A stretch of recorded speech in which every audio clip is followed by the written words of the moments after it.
Hello, hello, কে বলছেন? কেন চিনতে পারো নাই বুঝি? না তো, চিনলাম না। তবে কণ্ঠটা বেশ পরিচিত মনে হচ্ছে। এত তাড়াতাড়ি ভুলে গেলে আমার কণ্ঠটাকে? কীভাবে ভুলে যাব বলো? কারণ মাঝে মাঝে তো আমি অবাক হয়ে যাই। সে কণ্ঠটা না শুনলে ঘুমোতে পারতাম না। সে কণ্ঠটা না শুনলে চোখে ঘুম আসতো না। আজ এখন বড্ড দিব্যি আমি ঘুমাতে পারি। কেন, আমার কণ্ঠটা কি পুরনো হয়ে গেছে নাকি আর ভালো লাগে না? এই প্রশ্নটা তুমি আমাকে কেন করছো? এই প্রশ্নটা নিজেকেই জিজ্ঞেস করে দেখো না, তাহলে উত্তর পেয়ে যাবে। কেন আর তোমার কণ্ঠটা শোনার জন্য চাতক পাখির মতো রোজ তোমাকে আর বিরক্ত করি না। ফোনের ওপর ফোন দিয়ে তোমাকে আর বিরক্ত করতে আসি না। আচ্ছা, তুমি কি আমাকে ভুলে গেছো নাকি আর মনেই পড়ে না আমাকে, যে কখনো একটি বারও মনে করো না? কি করে ভুলে যাব বলো? তোমার সাথে জড়িয়ে আছে আমার হাজারো স্মৃতি, হাজারো রঙিন স্বপ্ন।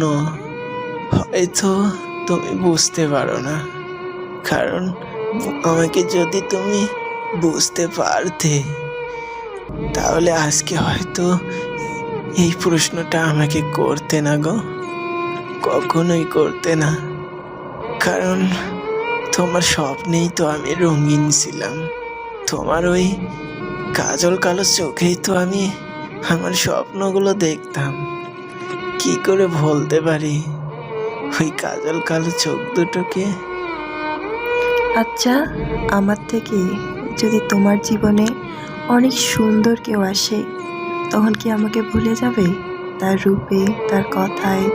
একটা কথা কি জানো?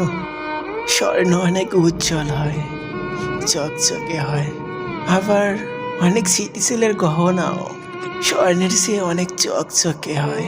তাই বলে কি সেই সিটিকুলের গহনার মূল্য স্বর্ণের মতো হয়? তোমার তোমার আসন তো আমার এই হৃদয়ে ছিল। সেই আসনে হয়তো আর কেউ কখনো বসতে পারবে না, কারণ এই হৃদয়ের মন্দিরে তোমারই ছবি আঁকা। সেই ছবি কখনোই মুছে যাবার নয়। ভালো তো একজনকেই বাসা যায়। সত্যি বলছো নাকি আমার মন রাখার জন্য বলছো? যদি অনেক দিন পর তোমার সাথে আমার দেখা হয়, কেমন লাগবে তোমার? আমি চাই না আর তোমার সাথে কখনো দেখা হোক। হয়তো তুমি আমাকে স্বার্থপর বলবে। হ্যাঁ, হ্যাঁ, আমি স্বার্থপর। কেন জানো? তোমার সাথে যদি আবার দেখা হয়ে যায়, তাহলে হয়তো সেই দেখাটাই আমার শেষ দেখা হবে। কারণ আমি চাই না তুমি অন্য কারো হয়ে যাও। আমার নিজের চোখে দেখতে পারবো না, আমি আর মানতেও পারবো না যে তুমি আর আমার নও, অন্য কারো ঘরণী। মানতে পারবো না, আমি পারবো না কখনো মানতে আমি।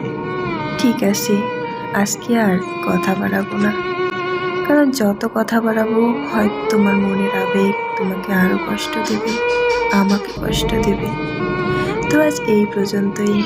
ভালো থাকো, সুখে থাকো, এই কামনাই করি।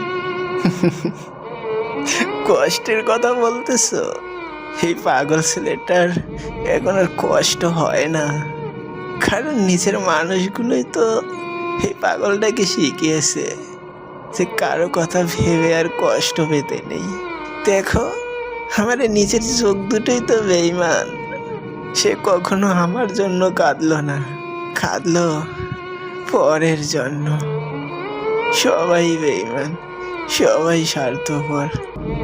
যাই হোক, ভালো থেকো। ঠিক আছে, তুমিও ভালো থাকো। এত সহজেই বলতে পারলে আমি ভালো থাকবো?